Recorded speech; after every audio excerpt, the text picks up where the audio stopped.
Hello everyone, we're starting off with something big, dirty, and utterly merciless tonight. Roman Empire life. No marble baths, no golden laurel wreath, no emperor, no senator. You're not Julius Caesar tonight, you're just you. Unpreparedly dropped into a world of sewage, sandals, and crucifixion by the state. Please take a moment to like and subscribe to the video before you settle in, but only if you truly like my work here. Additionally, tell me in the comments what time it is for you and where you are tuning in from. Seeing who is joining us from around the globe is always exciting. Let's ease into tonight's voyage together by turning down the lights and possibly turning on a fan to provide a gentle background hum. Somewhere down the hall, you wake up to the sounds of a baby crying, yelling, and chickens. Congratulations. You have just awoken in the ancient equivalent of an apartment complex, Roman insula. Imagine it as a multi-story death trap that is only kept intact by prayer, dust, and dubious architecture. The bad news is that you most likely reside on the third or fourth story. Tenants are poorer, and your ceiling is more likely to fall when someone spills olive oil above you if you live on a higher floor. Your room is tiny, no larger than a walk-in closet, and has stone walls that become cold in the winter and sweat in the summer. There is only a little opening that allows smoke, air, and the occasional pigeon to enter. There is no window. The mattress, full of lice and straw. The blanket has a regretful and damp wool scent. Not only is there no kitchen, but there is also no furniture or decor. It is not permitted to cook indoors. Fire codes have not yet been developed, and a minor fire could spread to the entire building. You have nothing except a tattered shirt, a clay cup, and, if you're feeling very fancy, a wooden comb. Neither your room nor your building has a toilet. In the corner, your chamber pot silently condemns you. To dump it into the street gutter, you'll need to lug it down a flight of creaky stairs, ideally without sliding and becoming one of the morning offerings.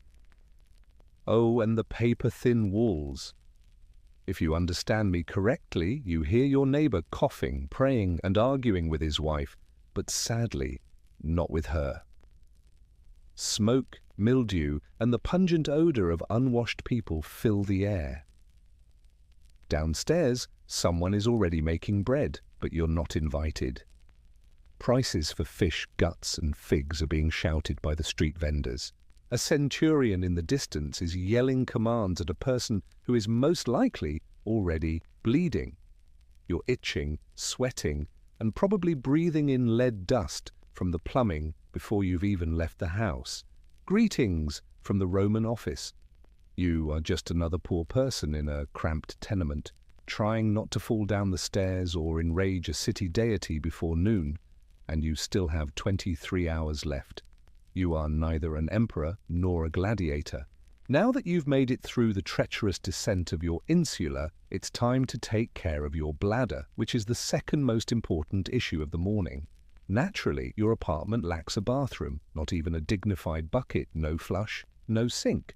Rather, you shuffle down the street toward the closest latrina, Rome's equivalent of a public restroom, with a chamber pot in one hand and modesty in the other.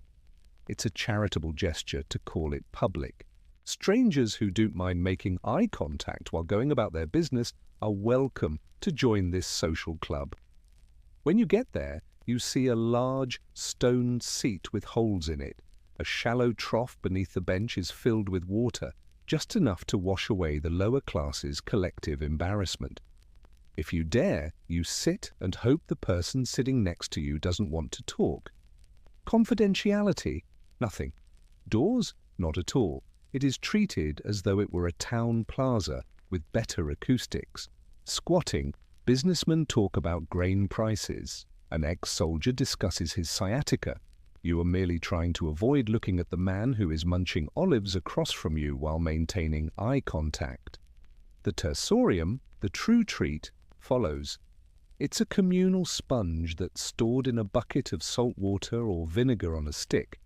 Theoretically, you rinse it before using it.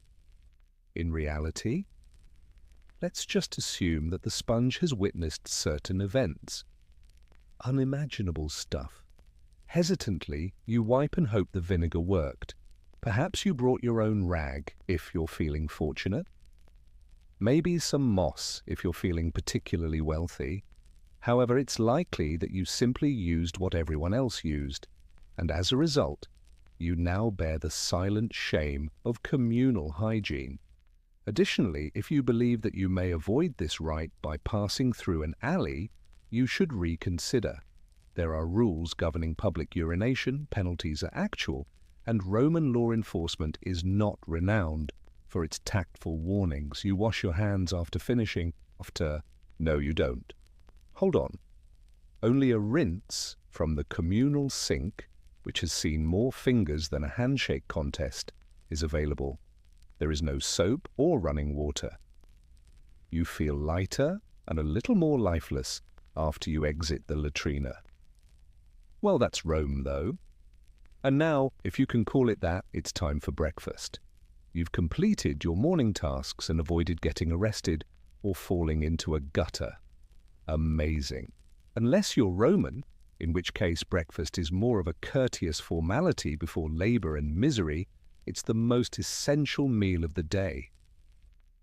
Welcome to the ientaculum, a Roman breakfast consisting of just 2 ingredients, watered-down wine and old bread.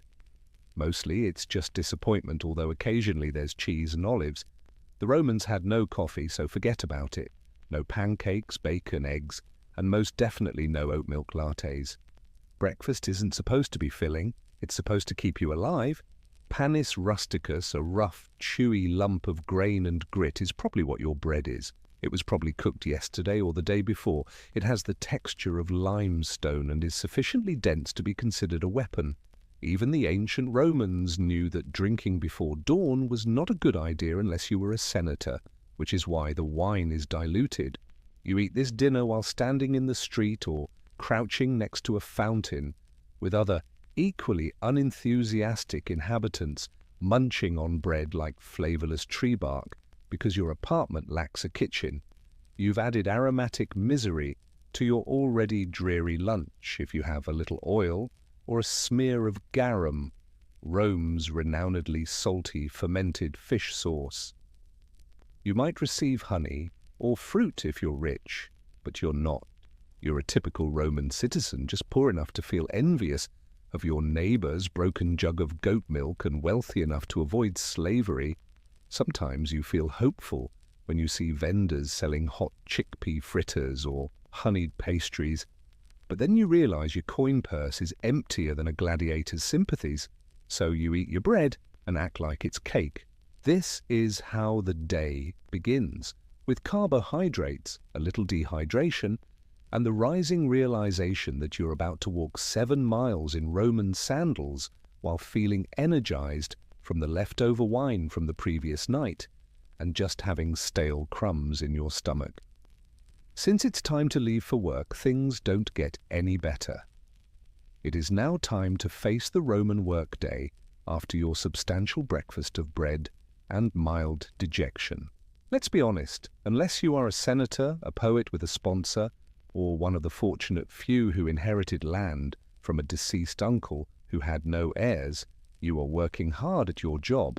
You may work as a street cleaner, porter, potter, bricklayer, laborer, or, if your luck is really bad, a sewer worker.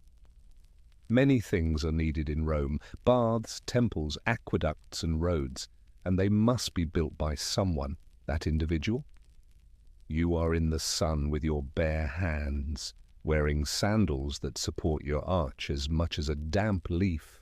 Romans begin their workdays quite early. The foreman is shouting in Latin and brandishing a stick, even though the sun has just risen. Being late results in you being penalized 1 day's pay or worse, being beaten, humiliated, or dismissed, which means you starve with honor in Roman terminology. You have simple tools. You haul water from a cistern that smells of ambition and old socks, carry bricks on your back, and dig with a shovel made of splinters and prayer. There are no gloves or helmets, just perspiration, dust, and the unwavering fear that one misstep may ruin both your livelihood and your back. Good luck if you're an artisan. Hundreds of people are selling the same shoes, inexpensive tunics, and clay pots as you. If a richer citizen decides he doesn't like your face, quality is irrelevant, and underpricing is widespread. Even higher-level positions like teacher, accountant, or messenger aren't glamorous. You are either trying to teach Latin to a group of senators' children who already believe they are gods, writing numbers for someone who will forget your name, or rushing through the tumultuous streets of Rome while carrying scrolls under your arm. Ladies, they also work, whether it's spinning, weaving, selling vegetables, or running market stalls, managing the home, raising kids, avoiding death during childbirth, and multitasking before it was trendy. Following all of this, you're given a little lunch break, perhaps, as long as your boss isn't upset or attempting to win over a visiting prefect. In other words, you have to work or perish trying. You've survived the morning without fainting or getting flogged, since while Rome may never die, your back won't. It's time to traverse the tumultuous, congested old Roman street, which was created by someone who obviously detested public health and personal space. Imagine it. The city is bustling, the sun is bright, and the street is living. Literally, not in a lyrical sense. Rats, insects, wandering dogs, cattle, beggars, merchants shouting in 6 different languages, runaway kids, and robbers posing as elderly women while stealing your coin purse. It would be similar to Times Square if everyone carried a goat and there was no plumbing. Let's discuss infrastructure. Roman roads were marvels of engineering, perfectly straight, expertly paved, and typically filled to overflowing with a mixture of vomit, pee, wine spills, animal feces, and leftover garum sauce from the previous evening. The street's center serves as an open sewer. Congratulations! You've just immersed your sandal in the sacred springs of human suffering as you step off the elevated walkway without noticing.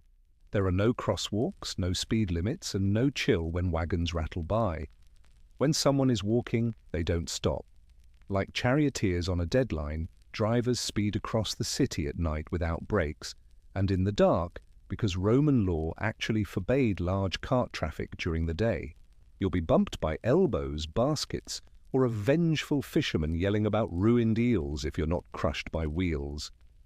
Then there is the air, which is heavy with incense from temples, smoke from cooking fires, and the smell of public restrooms. And dead animals too. Occasionally, people simply leave them there. Someone may simply throw a rag over a dog that falls in the forum and go. Public spectacles, unplanned fights, unplanned demonstrations, or a politician's parade that clogs roads for hours while trumpet players blast off key fanfare in your face are also worth considering. The Roman street is alive and well, and it is out to get you. Your day could end sooner than Caesar on the Ides of March if you trip over a fig, are struck by a stray cart, or unintentionally insult a patrician's pet monkey, and all you wanted to do was go get lentils. You're dusty, sweaty, and very much in need of a cool drink. The good news, Rome, where you reside, is well known for its aqueducts, which are amazing technical feats that bring fresh water from the hills directly into the center of the empire. The bad news, you don't matter to that water. You're sharing water with thousands of your closest neighbors who sneeze, cough, and don't wash their hands unless you're rich enough to live in a mansion with a private fountain. The public fountains are your options. Everyone fills their jars there, washes their feet, and sometimes dunks a youngster for amusement or hygienic reasons. And we mean a moist form of hope when we talk about cleanliness. The thermae, or Roman public baths, are the greatest place to wash up. Everybody uses them and they're everywhere. Sounds civilized, doesn't it? Here's the problem, though. There is very little embarrassment, and the water passes through several pools without any soap or chlorine. Along with a dozen other men, none of whom value modesty, you will be sitting in a warm bath. There are political, boisterous, and sometimes nude conversations. One man may try to sell you socks while another uses a stick to clean his ears. What about the water? Everybody has experienced it. You shouldn't have hoped to feel clean. There's a whiff of eucalyptus in the marinade. Fun fact, lead pipes are frequently used in the plumbing system. Lead, indeed. Chemistry was not as important to the Romans as engineering was. Anemia, gout, infertility, and, if you're really lucky, insanity are just a few of the pleasant side effects that could eventually result from that handy indoor plumbing. Do you want a safer drink? Wine, really?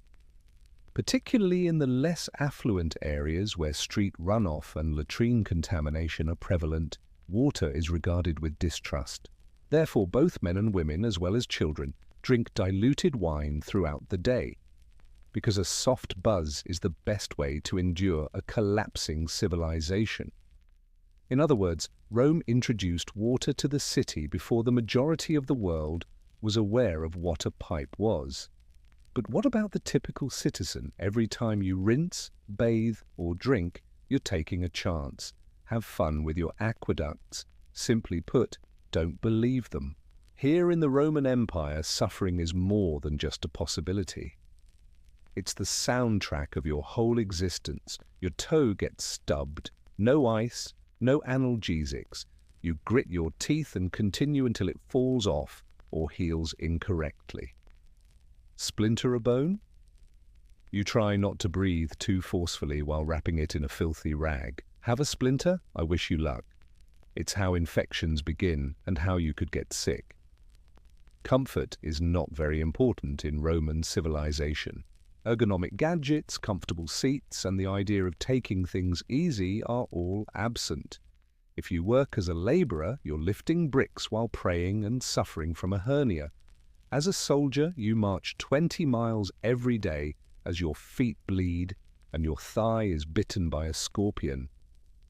Are you a woman giving birth? Welcome to pain, then.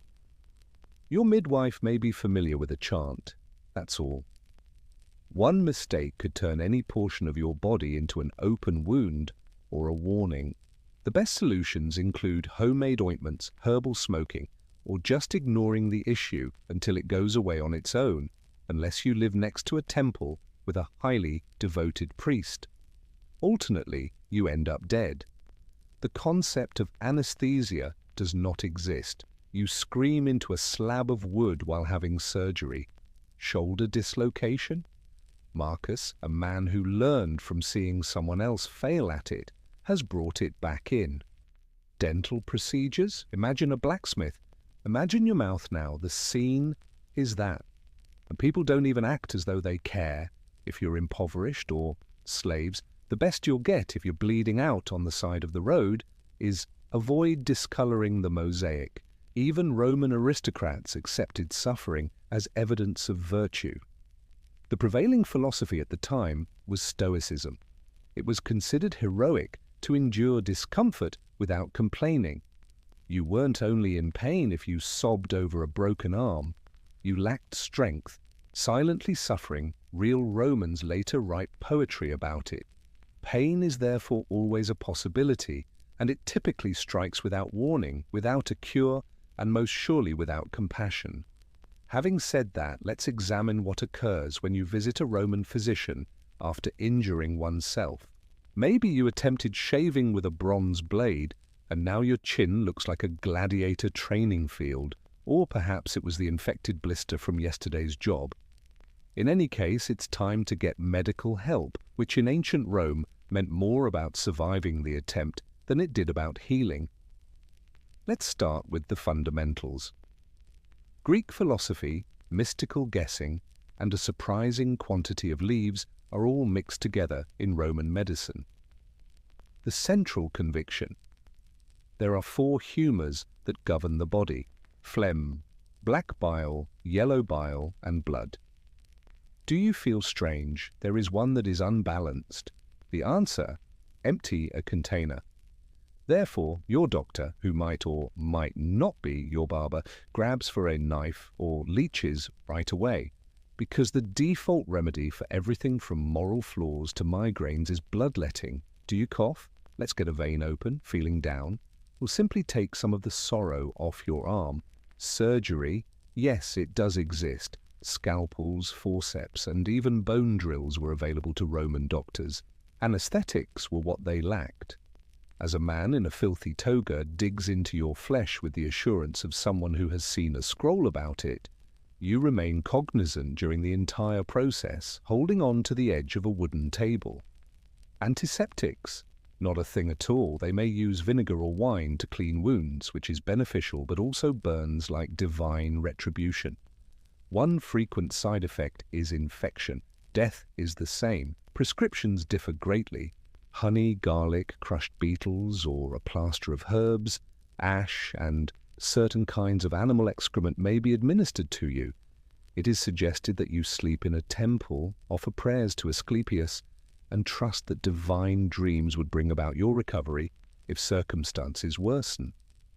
And if it doesn't work, your family lights a candle, your doctor shrugs, and your neighbors begin to speculate about the possible meaning of your death. The Romans were not indifferent to health. They simply hadn't worked out what killed you more effectively and what helped. Be thankful that you don't live in a country where healing frequently begins with blood loss and that modern antibiotics are available the next time you sneeze. You're starving after a hard day of bleeding, sweating, and avoiding carts. It was time for cena, or dinner as the Romans called it. Just don't count on any consolation at all. First, let's discuss what is not an option. Not a single bit of pizza, spaghetti, tomatoes, potatoes, chocolate, sugar, or coffee. Those items had not yet been imported or found. It's not Italian food. This is edible survival before Italy. A wooden bowl of something brown and slightly hot is placed in front of you as you sit down. Most likely, it's poles, a spelt, bean, or lentil porridge. It has a faint herb flavor and tastes like wet gravel, if you're fortunate. Without the herb, it tastes like wet gravel if you're not lucky. Unless you catch it, trap it, or fish for it yourself, protein is scarce. Even when you do obtain meat, it's intermittent and costly. Due to the lack of refrigeration in Roman cooking, preservation methods included marinating it in garum, a fermented fish sauce that smells like the dead ocean and makes your soul burn, smoking it, or heavily salting it. There may be hard cheese, boiled veggies, or the rare fig if you're in the mood for a celebration. Exotic foods like roasted flamingos, stuffed dormice, or jellyfish and vinegar were consumed by wealthy Romans. These foods primarily said, "Look at how rich I am and how little I care about taste buds." Your wine is always diluted. It is considered barbarous to drink it straight. But don't worry, you would just choose how quickly you want to feel sick, because the water it's mixed with is probably dubious too. Dessert? Dried fruit perhaps nuts. Perhaps you are fasting because it is a feast day dedicated to a deity who disapproves of gluttony. In any case, you won't be having a tiramisu to cap off the evening. No napkins are present.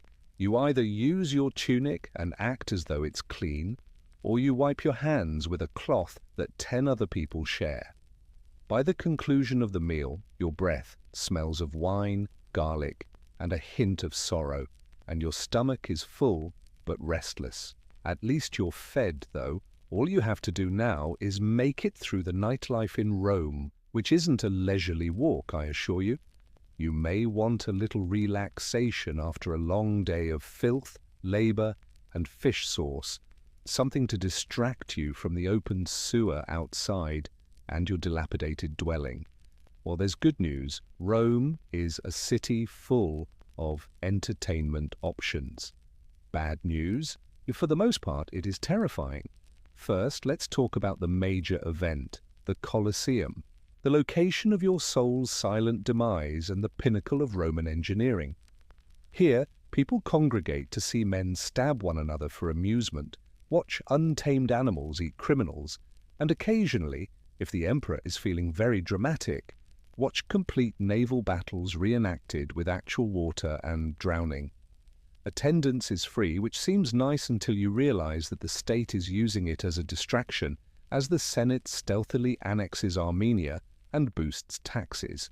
You watch a gladiator lose a limb while crammed in between sweaty people.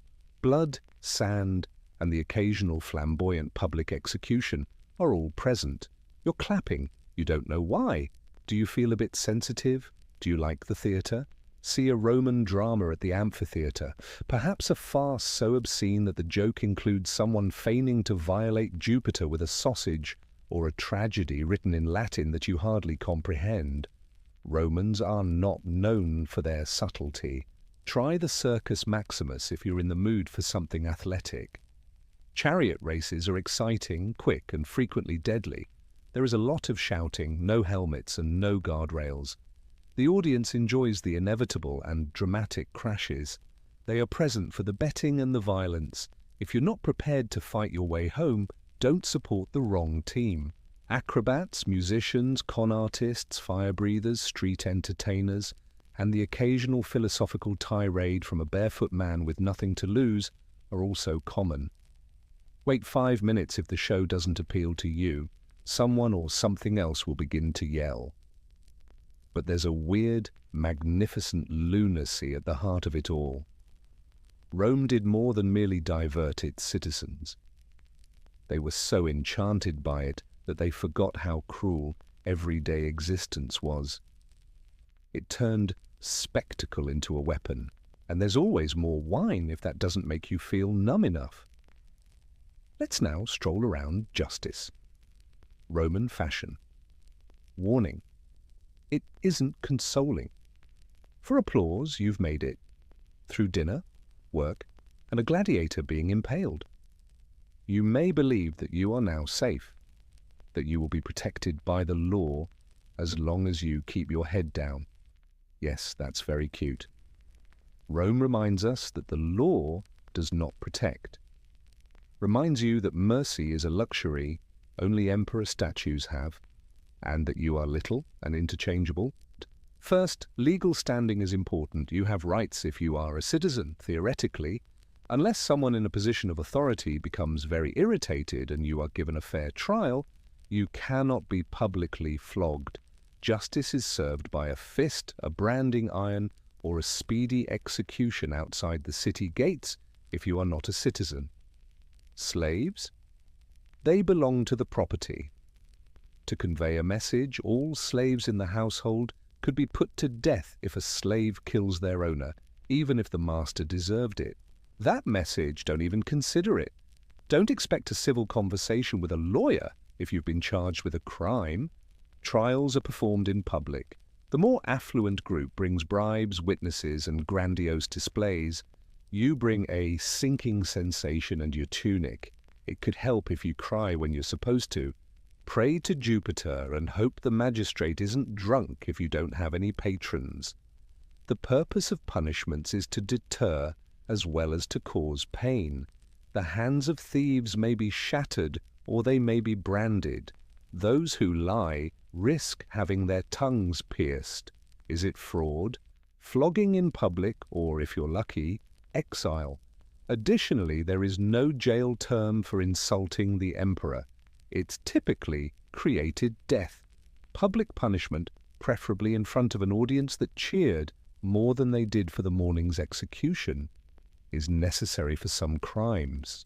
Crucifixion is widely accepted, embarrassing, slow and long. It is not just for Jesus. Robbers, rebels, and anybody else the state wishes to humiliate turn to it. Also keep in mind that the police are not there to assist. The vigiles are Rome's equivalent of the police and firemen. They are overworked, underpaid, and frequently dishonest. They may shrug in the event of a mugging. They might assist you in mugging someone else if you bribe them. Rome does in fact have rules that are repeated in forums and engraved in stone, but they are used to further authority rather than justice. You're not simply following men here, therefore let's now discuss gods. This is Jupiter's territory. After eluding Roman justice and living on the streets, you might look to religion for solace, a little tranquility, or a little spirituality. Not here, sorry. Religion was not a personal matter in the Roman Empire. Every waking moment of your existence is encircled by this institution, a constant fog of obligation and incense. Your gods select you, not the other way around, and there are a lot of them. A deity exists for everything: boundary, terminal, cardia, sewers, cloacina, door hinges, and even rubegus and mildew. It's impossible to go a full 5 steps without coming upon a shrine. Not only are you being impolite, but you're courting disaster if you don't take the time to bow, light a candle, or whisper a prayer. Eventually, perhaps, but not today. Everyone will nod and acknowledge that he did not participate in the Saturnalia offering when your roof collapsed. Numerous religious festivals are held throughout the year. Business halts, animals are sacrificed, and the air smells of wet marble and roasting bull on those days. You go because you are pious, but you are also afraid that the gods will punish you with droughts, plagues, or a terrible harvest that would destroy everyone's supply of lentils. Let's now discuss emperor worship. The government wants you to regard the emperor as a living god as well as a ruler. During a triumphal procession, you are supposed to chant his praises, present incense at his altar, and never, ever roll your eyes. Treason nearby is what that is. You risk being branded as impious, atheistic, or worst of all suspicious, if you are observed to be absent from public worship, such as by being a bit too silent during the Vestalia, or by failing to appear to throw grain into the temple flame.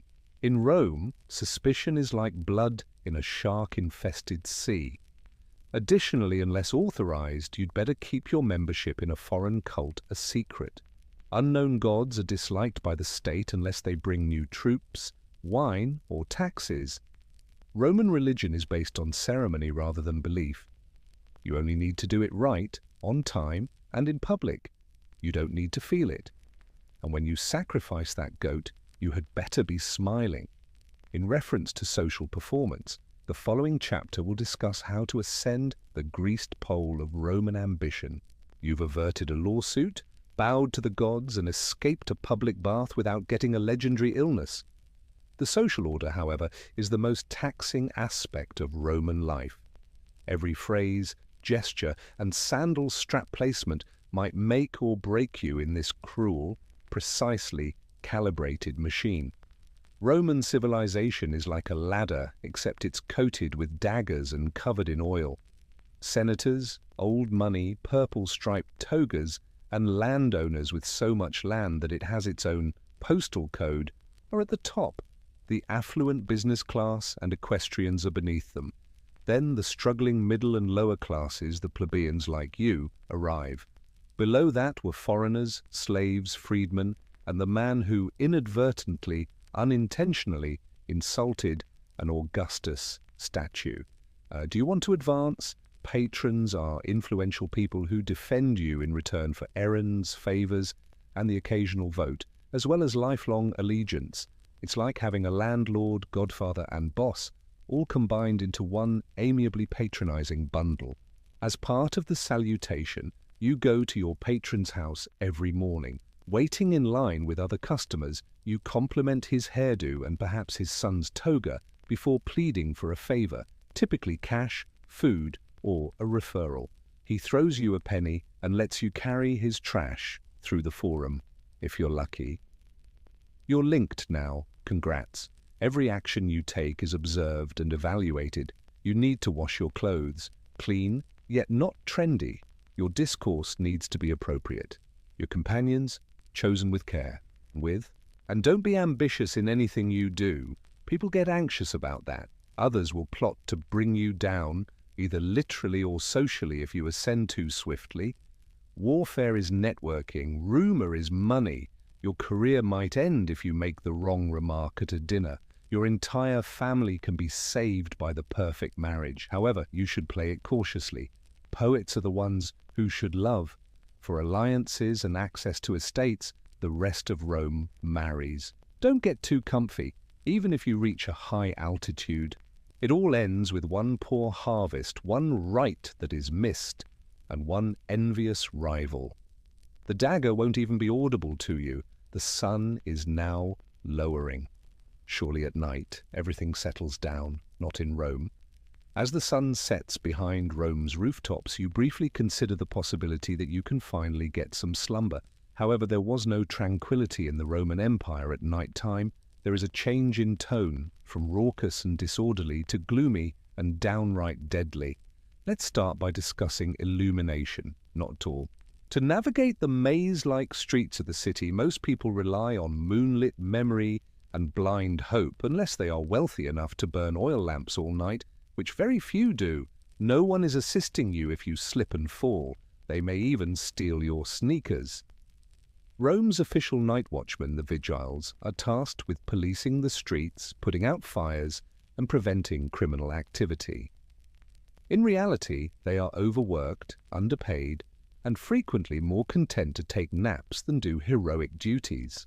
They are all outnumbered, but some are courageous and the most are bribable. Criminals are aware of this. In search of easy targets, thieves, robbers, and the odd-board former gladiator prowl the shadows. You're the easiest target if you're walking home by yourself. It makes no difference who you are. You're in danger unless you're fast, armed, or invisible. Then there is the fire. Rome's biggest horror at night. Dreams and wood make up insulae, those quaint death-trap apartments you sleep in. For this reason, it is prohibited to cook after dark, yet, to a hungry renter, rules are meaningless. An entire block can be reduced to ash in a matter of hours by a single flipped light. Although it didn't start itself, the Great Fire of 64 CE roared like Mars in a foul temper once it did. Until you smell smoke at midnight and discover there is no formal evacuation plan, you may believe your building is safe. You run for your life down a falling staircase, grabbing your chamber pot, your one tunic, and possibly your dignity. It's noise if it's not fire or robbers. The streets reverberate with drunken parties. There are drums and shouting as processions worshipping unknown gods pass by, and everyone in the 3 blocks surrounding a senator knows when his mistress is upset. In ancient Rome, sleep was considered a luxury. There is no such thing as silence and security. Only the rich, the well-armed, and the extremely fortunate are allowed to do it. Hey, it's almost morning. All you need to do is make it through one more night and then do it again. As Rome's sun sets, you could anticipate a peaceful moment, a cool breeze, a peaceful lunch, and possibly even some sleep. Rethink your thought. At night, Rome is not silent. It only changes into something more dangerous, louder and darker. The city never sleeps at all, it prowls. First, let's talk about fire. Roman structures are like tinderboxes ready to be turned to ash by a thoughtless oil lamp or cooking fire, particularly the lofty timber insulae where the impoverished reside. Only the vigiles, who are a combination of night watch, firefighter, and severely underpaid janitor, work there. There is no actual fire department. They bring hope and buckets. You might be saved if your apartment burns down, or you might end up as a cautionary tale in the gossip of the next day. And then there are the pickpockets, thieves, and purse thieves who use the moonlight as a hunting license. The lanes of Rome are dark and small. The cost of torches is high.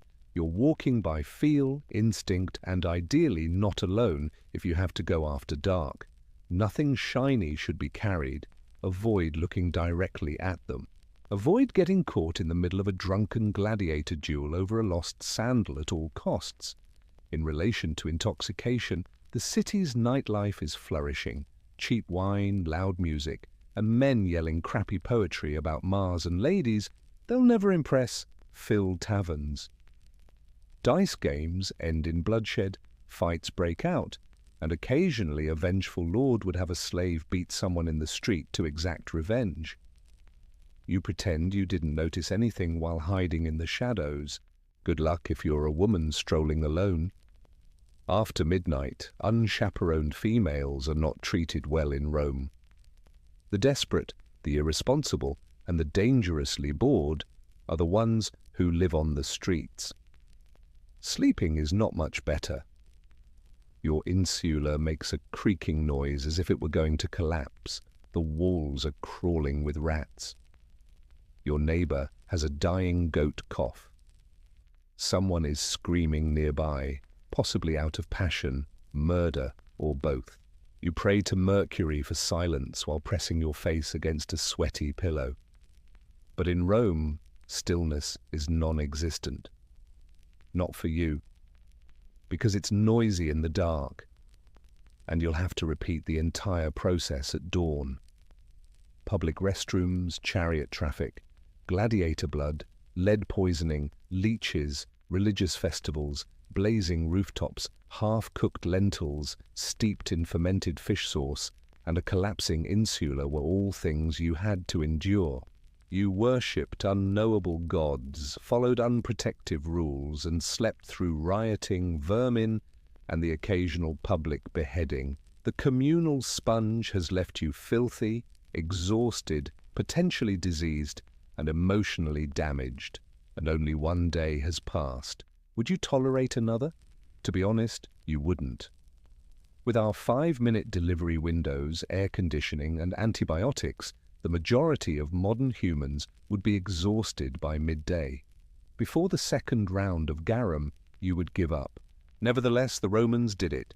4 millennia, because this is the amazing, frustrating thing. Rome worked amid all of this chaos, violence, and dirt. In some way, cities, roads, aqueducts, libraries, temples, and amphitheaters were all constructed by them. Over several continents, they grew their empire. They created concrete, conducted surgeries, mapped the stars, created philosophy, and administered laws. Concrete. Even now, the substance is more durable than the majority of contemporary structures. For 2 millennia, they established structures that influenced Europe and beyond. Half of the languages you hear today have Latin roots. College campuses, cathedrals, and parliaments were all influenced by their architecture. Their political ideas, veto power, senates, and republics, remain relevant in contemporary democracies. But there was a price for it. Daily living was a grueling grind for the common Roman, not the emperors or the marble-bathed privileged. And yet they persisted. They adjusted. They had no other option. Rome wasn't constructed of gold after all. Sweat, anxiety, ambition, and survival were its constituents. Century after bloody century, layer after layer, individual by individual. That's why it persisted. You? By mid-afternoon, you'd be pleading to return to antihistamines and modern plumbing. You would exchange your whole denarii purse for a back-supporting chair and a hot shower. And that's all right. You don't have to make it through ancient Rome. All you have to do is comprehend it. And perhaps, just possibly, be grateful that someone, somewhere, once traversed those same squalid streets and contributed to the establishment of the empire. In order for you to sit here today, safe, clean, and a little appalled. Imagine living in the 2nd century BCE as a Parthian princess. You have a legendary name, Rhodogoon, and royal blood in your veins. More significantly, your family is more involved in battling rebels than throwing dinner parties in the world you live in. Peace and pearls were not the birthplace of Rhodogoon. She grew up surrounded by horses, grit, and the continuous fear that your dates could be poisoned. Mithridates I, her father, was no idle monarch. It was he who turned the dusty, outlying kingdom of Parthia into a powerful empire that would eventually compete with Rome. However, there are drawbacks to expansion, such as betrayals, rebellions, and neighbors who simply cannot accept that your army now occupies their garden.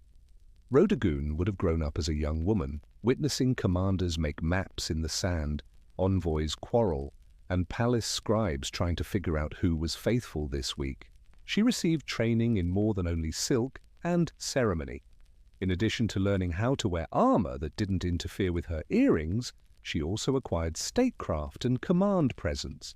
It's critical to comprehend Parthian women's function in this context. Parthian noblewomen were no strangers to authority, even though they were not usually the center of attention.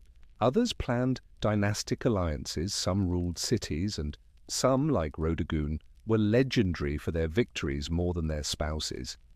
And she lost. However, that is a later section. She already knew Rhodagoon's name at this stage of her existence. She represented Parthian pride as well as royal ancestry. The expectation that she would either marry a king or become one in spirit was something she carried with her. She didn't appear to be satisfied with watching as provinces rebelled or cities burnt. Rhodagoon was probably reviewing military reports and court logistics while the majority of royal ladies were being oiled and perfumed. Vanity had no place in her life.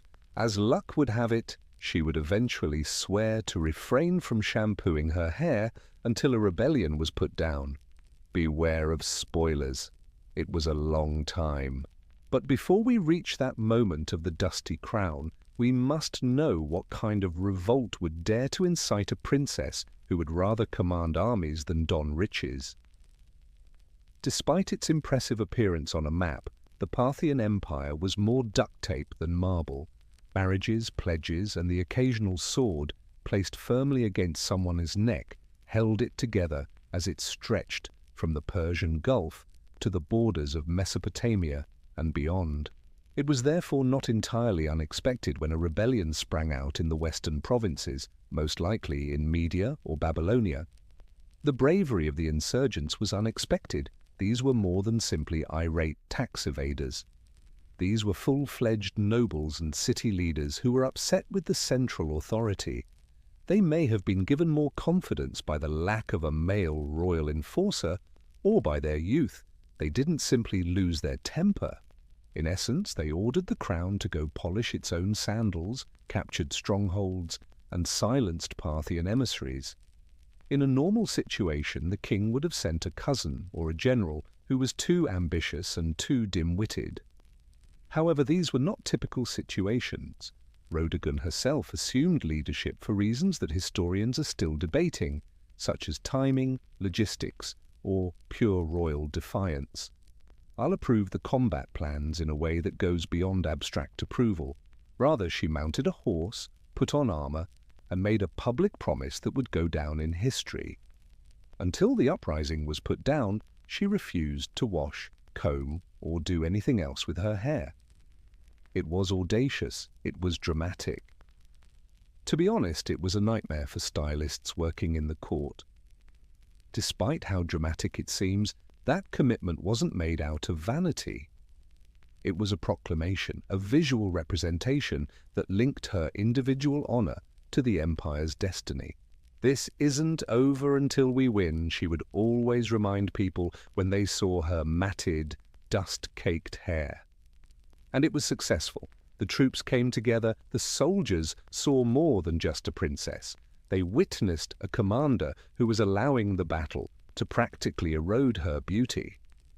She was a living example of Parthian tenacity, which depended on thorns, dust, and perspiration, rather than thrones.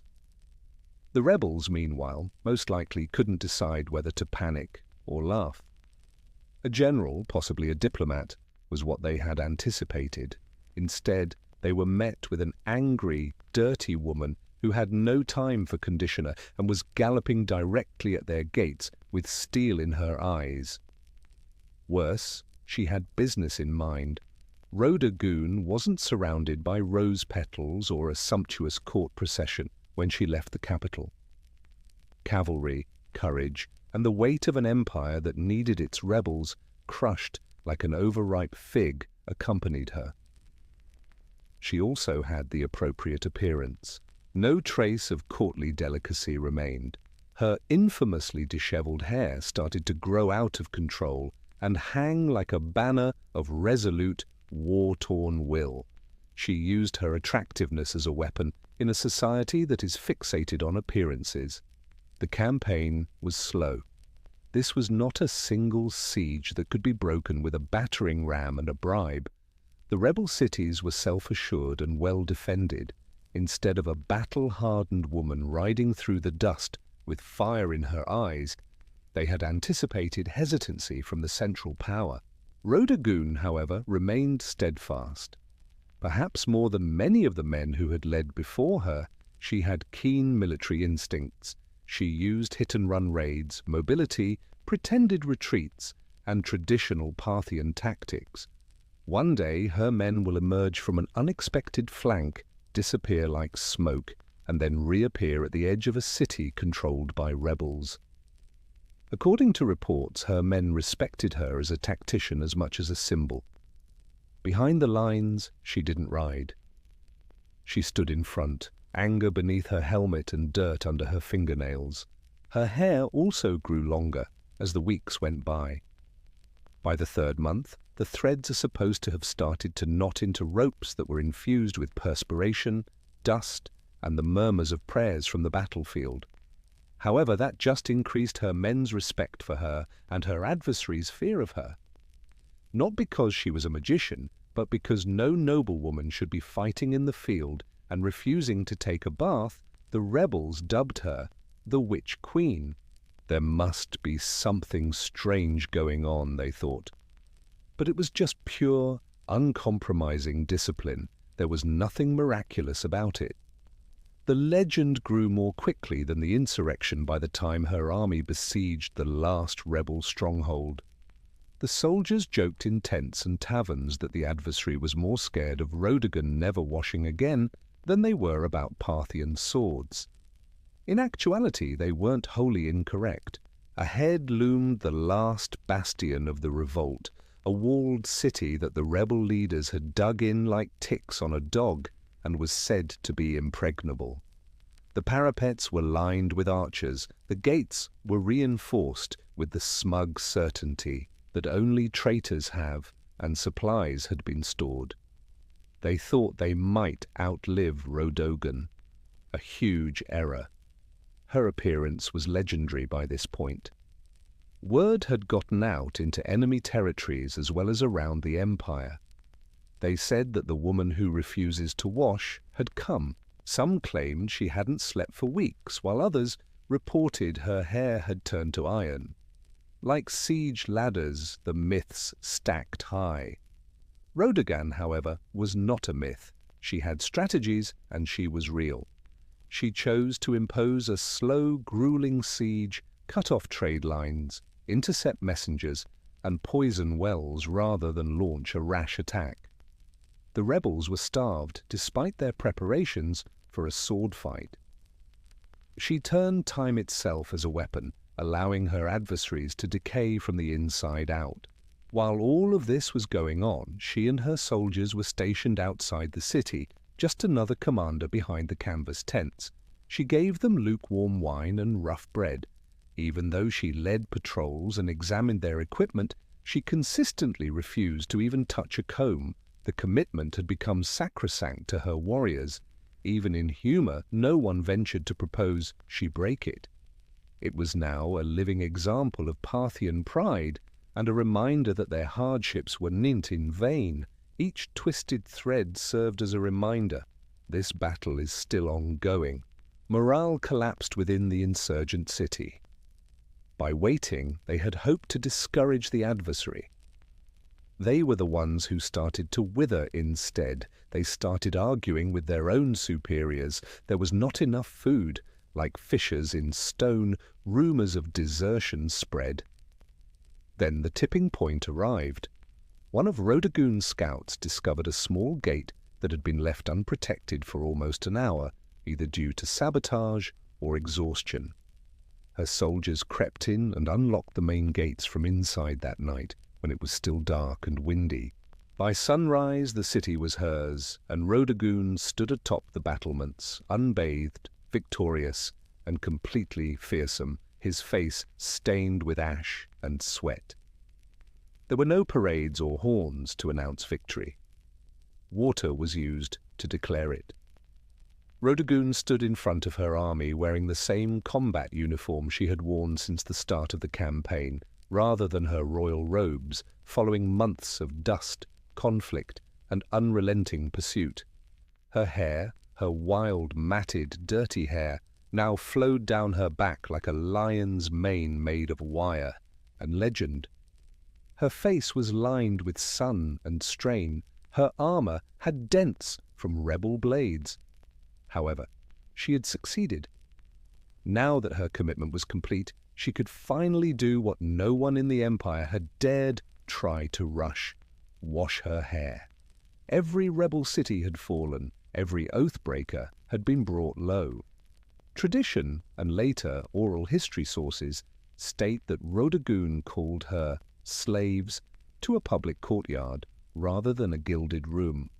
She wanted the people who bled next to her, her warriors, to see this. Combs were taken out of storage like holy relics, basins were filled, and oils were heated. The warrior princess of Parthia, covered in the grime of battle, then started to wipe away months of disobedience under the open sky. It served as a metaphor. Another city was regained with each tangle resolved, defiance washed away with each wash of water over her scalp, soaking into the ground, as though the soil had been healed. Some claim she laughed, while others claim she cried. The troops' silence as they observed, however, was uncontested, as Rhodagoon emerged from her ritual-changed, sunburned and disfigured men stood like statues. There was no crown on her head. She was not in need of one. She was wearing the dust as a diadem. The power of not washing had surpassed that of any diamond.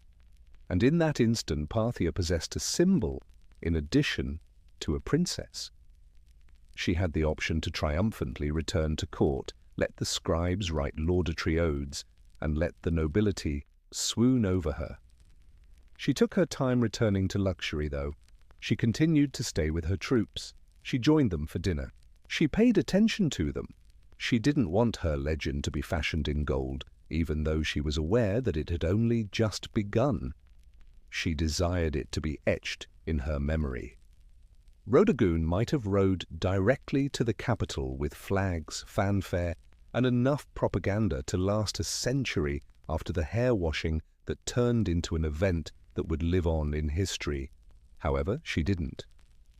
Choosing to return the long way, she made a conscious effort to visit each of the cities she had recaptured, strolling through their streets, examining their defenses, and making sure that no remnants of resistance were still visible beneath the ashes. It was more than just a ceremony. It was a plan. Rhodagoon was aware of the peril of triumph and how easily it may turn into complacency. Empires fall when they lose sight of their original motivation for fighting, not only when they lose. She wanted both loyalists and rebels to see that Parthian might was more than simply coin and horsepower. Her very presence symbolized it. She was a lady who chose adversity over comfort and gained allegiance by example rather than mandate. And she was rewarded with fidelity. People flocked everywhere she went, not to marvel at royalty, but to gaze in wonder at her because she was genuine, unpolished, and unscented. She was not frightening. She introduced responsibility. She heard grievances, requested reports, and used her personal war funds to purchase supplies.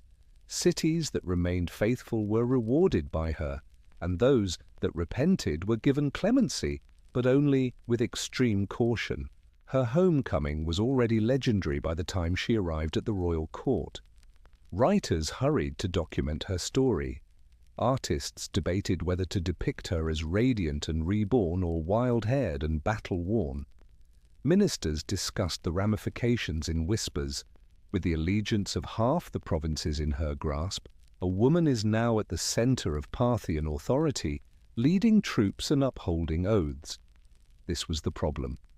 How do you handle a princess that enjoys greater popularity than the majority of kings? It was suggested by others that she be married off in order to limit her power. Others wanted her to take permanent command of border defences. However, Rhoda Goon didn't appear to care about politics or titles. She had demonstrated what was required of her. Her throne had been the battleground, her crown the dust, and her name didn't require a royal inscription to live on because it was already ingrained in the hearts of both soldiers and civilians. A coronation was unnecessary for her. She was crowned already, with history, not with gold. The spotlight followed Rhoda Goon even though she didn't seek it out in the months after her campaign. She became the focus of amazement, poetry, sculpture, and rumours. She had earned it, not because she asked for it. Each soldier who served under her leadership brought back a story, and each story made her stronger, more resilient, and more untouchable. But her stillness was unsettling amid Parthia's regal halls, where politics slithered beneath silk curtains like snakes. She didn't brag, she didn't advocate, she made no requests for lands or titles. Rather, she watched, heard, and realized that the actual battleground had just changed from stone walls to hushed voices. Depending on the precise point in the convoluted Parthian dynastic sequence, even the king, her father, or perhaps her brother, had to exercise caution. Rhoda Goon was more than just well-liked. Few males at the court could match her level of respect. Admired for command and leadership rather than beauty or ancestry. Her filth had become tradition, and her pledge had become policy. Nevertheless, her silence was as calculated as any military move. Maybe even she didn't know what she was going to do next, so she kept it to herself. She wasn't battling for the first time in years. She was not outwitting rebels or leading troops. Many people found her stillness unsettling. After conquering without a crown, what does a woman do next? Historians have theorized that Rhoda Goon took advantage of this stillness. Her mere presence, each silent nod or look, compelled choices. Officials were hesitant to suggest harmful policies for fear of her disapproval. In the hopes that she could have some influence, generals postponed campaigns. She wasn't passive in her silence. It served as a tool. She had learned that silence might have greater impact than words. With her newly cleaned hair braided not only in gold thread, but also in memory, she continued to traverse the palace hallways as a living legend. The norms were challenged by her very existence. She had demonstrated that Parthian strength was not limited to male hands. Now she only needed to wait for it to ride into war with tangled hair and return with cities at its feet. Because the best move isn't always a move at all. Rhoda Goon's name gradually disappeared from official records as the years went by. More interested in raising monarchs and dynasties than wild warrior queens, Parthian scribes started to minimize her campaign. Once a weapon, her quiet now served as a justification for erasure. In her honor, no imposing tomb was erected.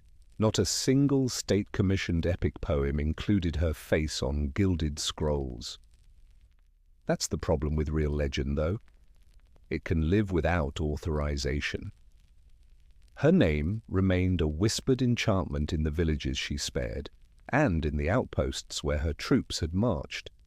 Not as a fairy tale, but as a warning to any guy who undervalued a woman with a mission.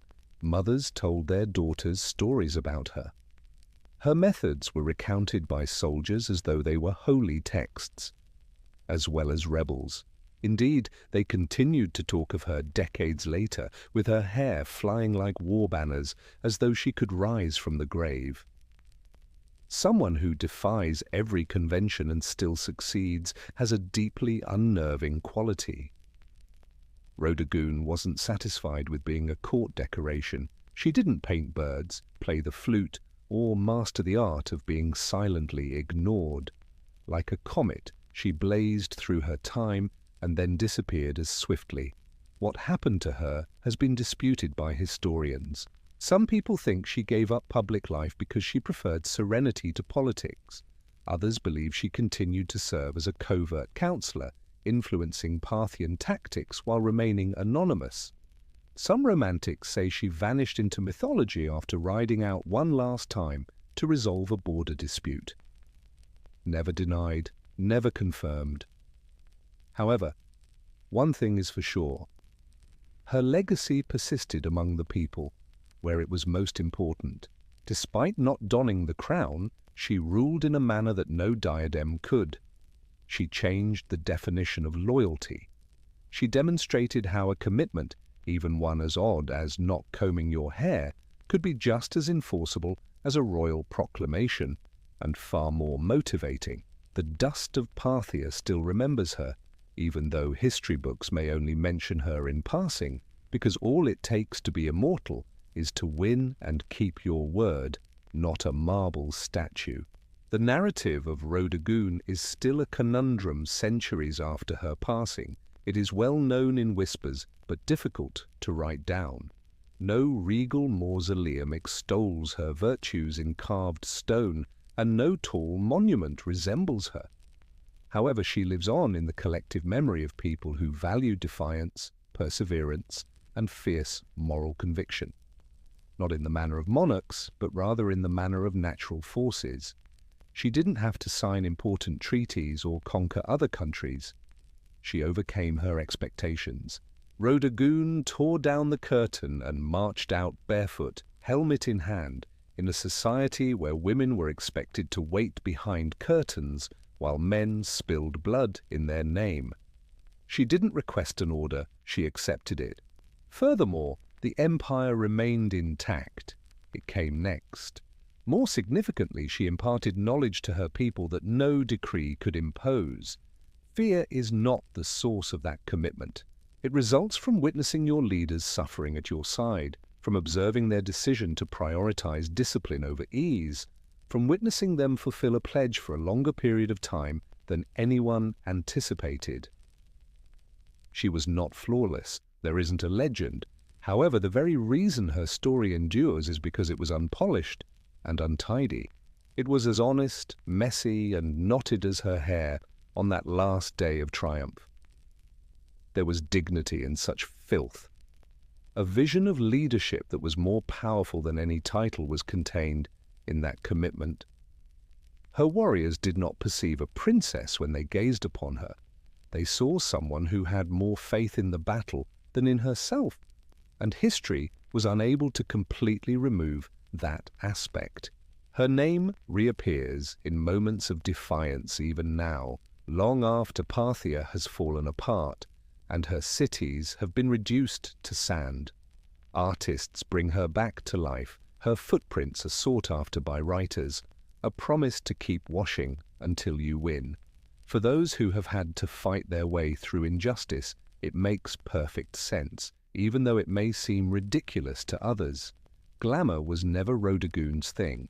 Grit was what she was all about.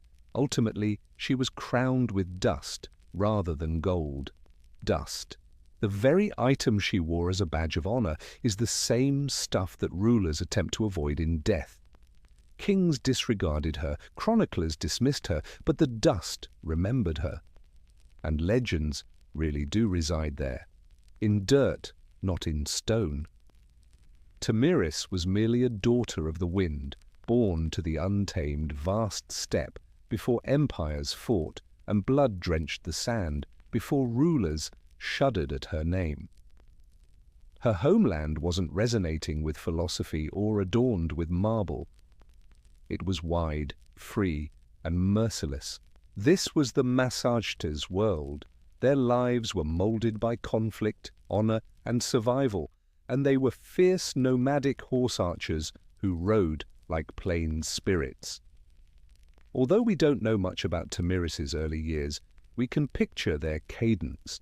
Before she could run, she would have learnt to ride, and before she could speak in whole phrases, she would have learned to shoot.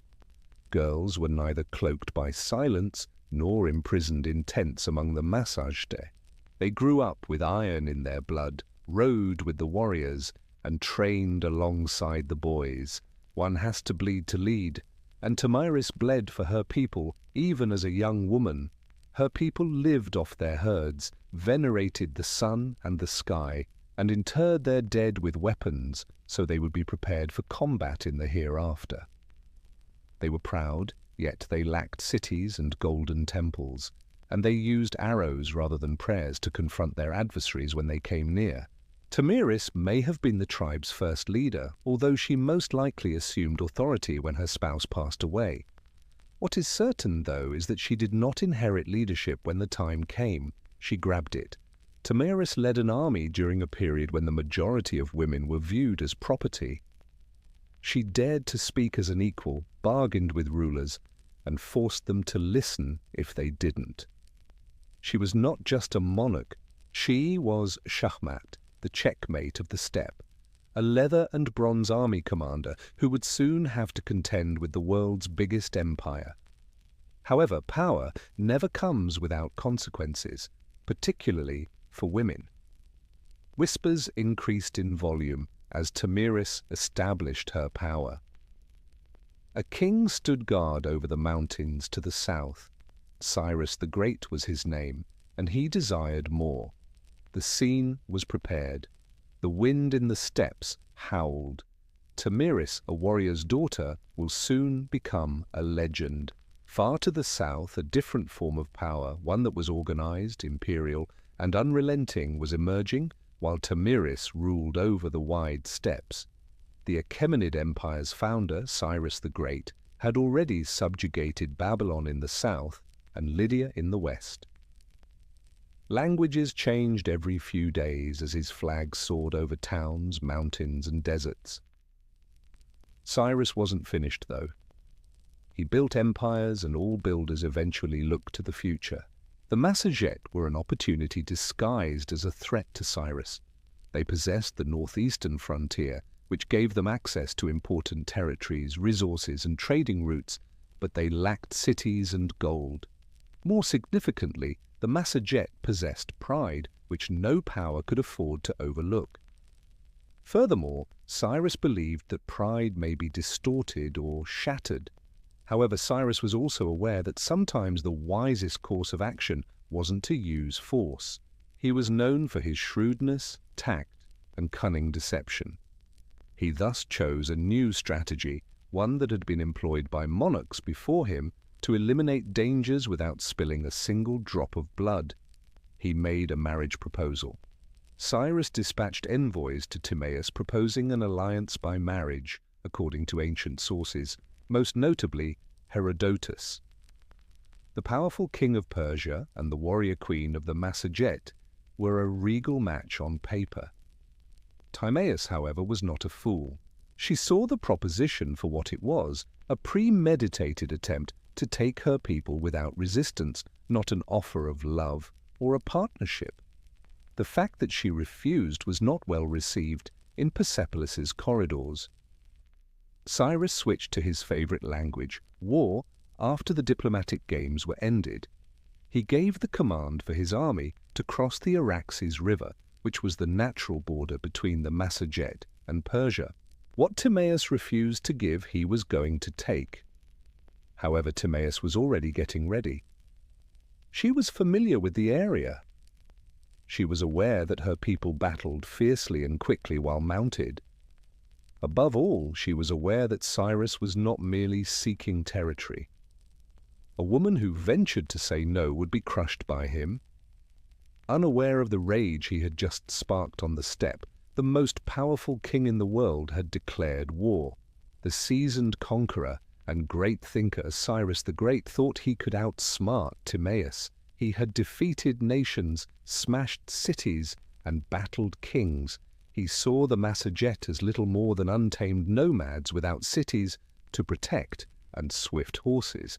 He was unaware that he was crossing the path of someone lot more enraged and equally crafty. He had been cautioned by Timaeus. She conveyed a clear message after he proposed marriage. You will regret crossing the Araxes River. Nevertheless, Cyrus did so, constructing a bridge of boats to transport his army into Massaget territory. Rather than attack right away, Timaeus withdrew her army, enticing Cyrus farther into uncharted territory.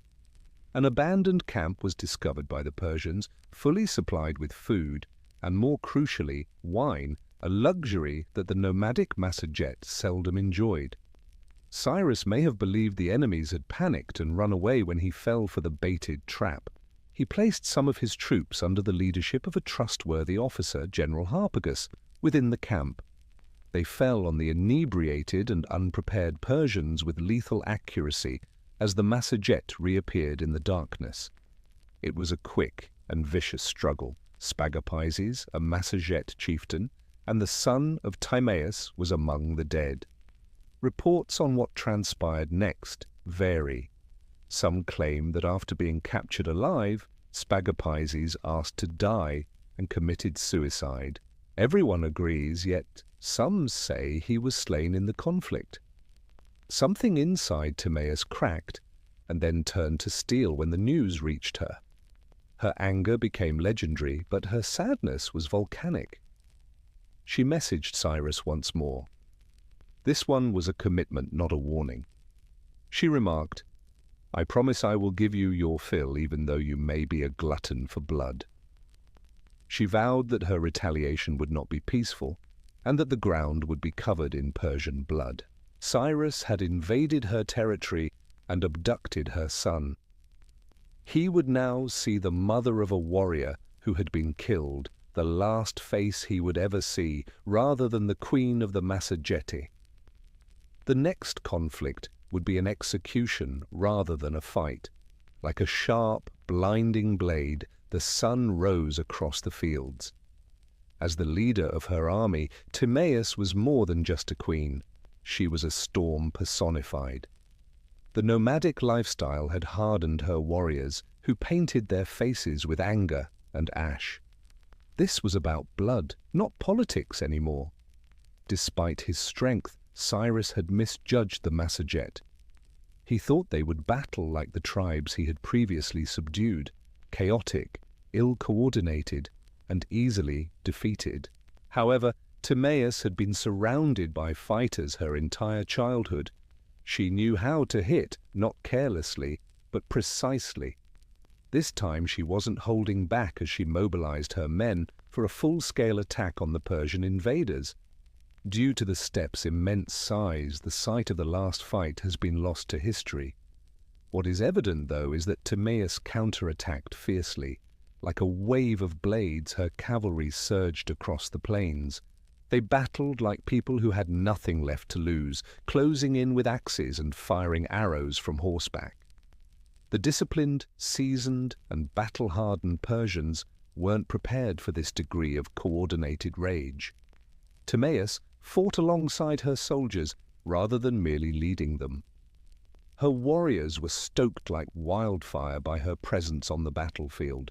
Every attack was motivated by retaliation, and every accusation was a response to her son's passing. Despite Cyrus's best efforts, the line broke. They crushed the Persians. Where they stood, many perished. Others were pursued after running away into the boundless meadows. And amid the confusion fell Cyrus the Great, the man who had subjugated Lydia, Babylon, and almost the entire known world. Depending on the story given, he may have been killed in battle or taken prisoner and put to death. In any case, he passed away according to Timaeus's wishes. What followed is notorious. Herodotus claims that Timaeus discovered Cyrus's body on the battlefield, had his head cut off, and then, as a last symbolic act of retaliation, immersed it in a wineskin containing human blood. "Drink all the blood you thirsted for," she said. Was it lyrical exaggeration or historical fact? Perhaps both. It didn't matter, though. It was an enduring message. The goal was to defeat Timaeus. Timaeus emerged triumphant when the dust settled and the grass soaked deeply in the blood of the empire. A warrior queen who had accomplished what no previous army or king had. She was responsible for Cyrus the Great's demise. The ancient world was rocked by the news of the defeat. A woman from the steppes had degraded the once powerful Achaemenid Empire, which was believed to be unstoppable. Although the Persians made every effort to minimize the loss, their founder's passing was unavoidable. Eventually, Cyrus's body was given back and respectfully interred in the royal tomb at Pasargadae. However, the legacy of the empire would bear the scar of his ultimate loss like a wound. But the triumph meant more to Timaeus and the Massagetæ than retaliation. It was a proclamation.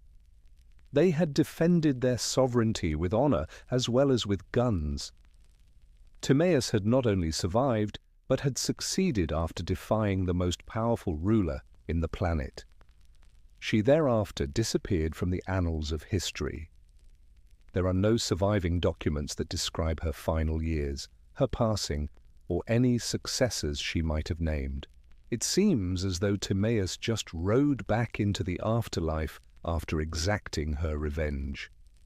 In the centuries that followed, chroniclers, poets, and historians would attempt to fill in the gaps, making her a symbol just as much as a woman. Her name served as a stinging reminder to the Persians.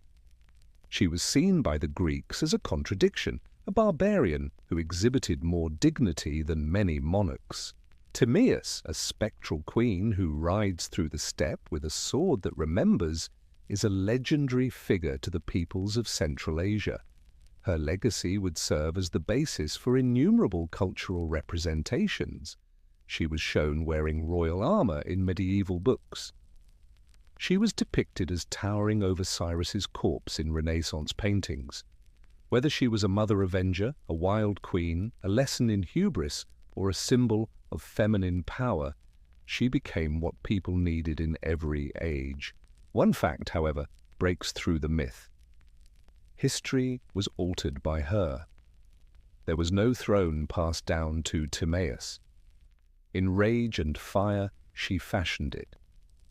The steppe queen also demonstrated that not all empires succeed for a single, memorable moment.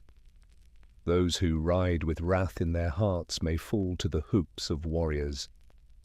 Our knowledge of Timaeus is mostly derived from documents of the local Massagetæ. They left behind nothing but the writings of Herodotus, a Greek who is frequently referred to as the father of history, and no stone tablets or royal archives. He immortalized Timaeus in his chronicles, writing a century after her time, portraying her as a warrior queen with incredible fortitude and fearsome retribution. Herodotus, however, was doing more than just recounting facts. His narrative was a combination of a morality tale and a history.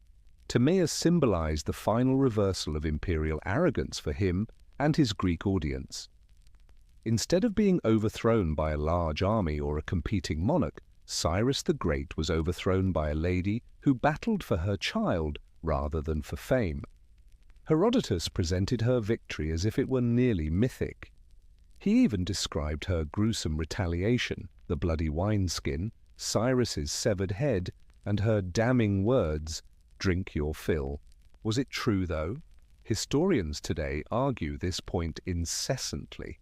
Herodotus used Timaeus as a narrative device to denigrate the Persian Empire, which at the time of his writing was still a powerful force over the Greek world. However, others contend that Herodotus embellished or even made up sections of the story. Others think that although the blood wineskin incident may have been symbolic, Cyrus's death at Timaeus's hands most certainly occurred. The issue of bias is another. Despite his wisdom, Herodotus frequently viewed other cultures through a Greek prism. He presented the Massagetæ as untamed and unbridled, yet honorable, an exotic reflection of Greek principles of freedom and honor. In that context, Timaeus was more than just a savage. She served as a moral check on Persian aspirations. Nevertheless, Herodotus accomplished one goal, despite the fact that specifics became hazy over time. He made sure Timaeus would live on. She became more than a historical footnote because of him. She stepped into the world of legend, where impact sharpens but facts soften. And Timaeus's story discovered an odd kind of longevity in that liminal area between myth and memory. Herodotus left us with a queen who refused to kneel and left her adversaries bleeding in the sand in a world ruled by kings and conquerors. Timaeus never held an empire of her own, despite having killed one of the most famous monarchs in antiquity. She did not write decrees on golden tablets or construct cities of stone. As nomads, the Massagetae lived by the rhythms of the earth, the sky, and the horse rather than by walls. As a result, Timaeus's legacy was never formalized. Her face was absent from royal coinage and marble busts, and her decrees were not preserved in archives. Rather, through firelight, singing, and the hushed awe of warriors, her story was transmitted as stories are on the steppe. The Central Asian steppes were home to numerous strong tribes, including the Massagetae.